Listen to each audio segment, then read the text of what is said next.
Is Bitcoin the currency of the future, or is it the payment system they're developing? Bingo, it's the payment system. It's the blockchain encryption, and they're interesting things. I think Bitcoin, or the really blockchain encryption that's behind it, has a greater ability to bring more of the world's population out of poverty than anything we've seen in...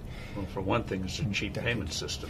For one thing, it's a cheap payment system, but it's more important than that. It's more important than that. Blockchain cryptography is all about digital transfer of ownership in a completely transparent and public way.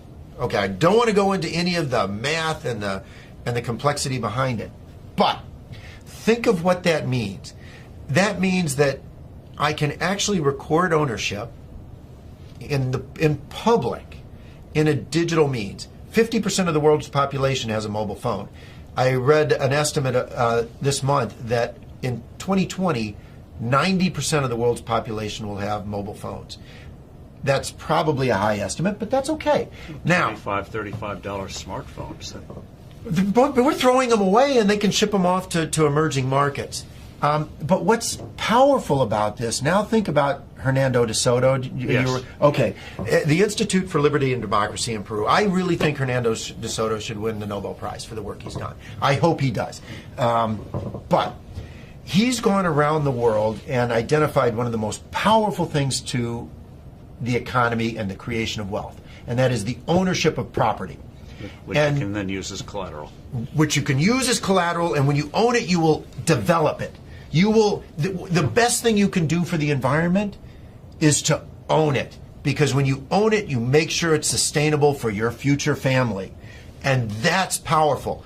But they don't have the ability to own it. If you live in a shanty town, you operate outside of the legal economy. It's not that you want to operate outside of the legal economy, but you have no ownership of any property. Although in the neighborhood, everyone knows who owns what.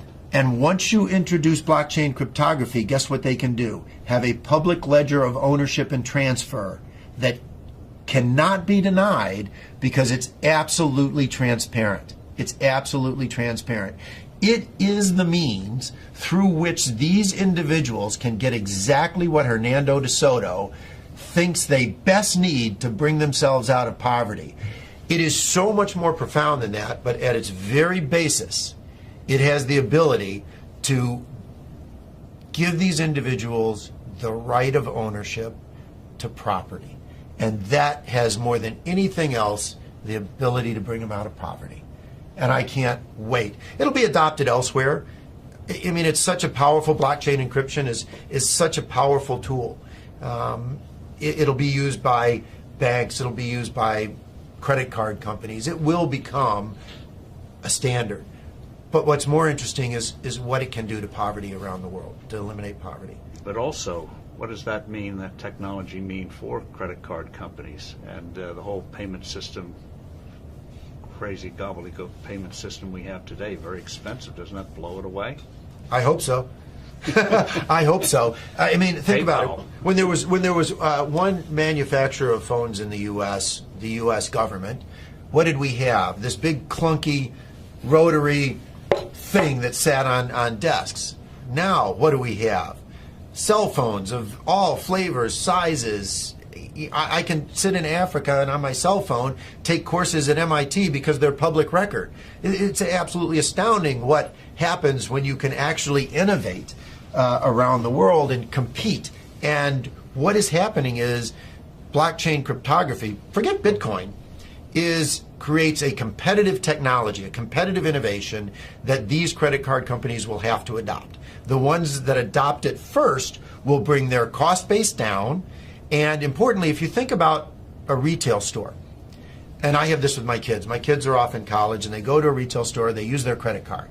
And the credit card company costs the retailer $3 to $6. Right, because they reject the well, first the fee is high, and then they reject the transaction. Because why is this card suddenly showing up in some city, some place where I don't live? So it gets cut off. Well, with blockchain cryptography, the buyer and the seller automatically trust each other over an untrusted network. That's what's so powerful about it. A blockchain-based transaction is verified within 10 minutes.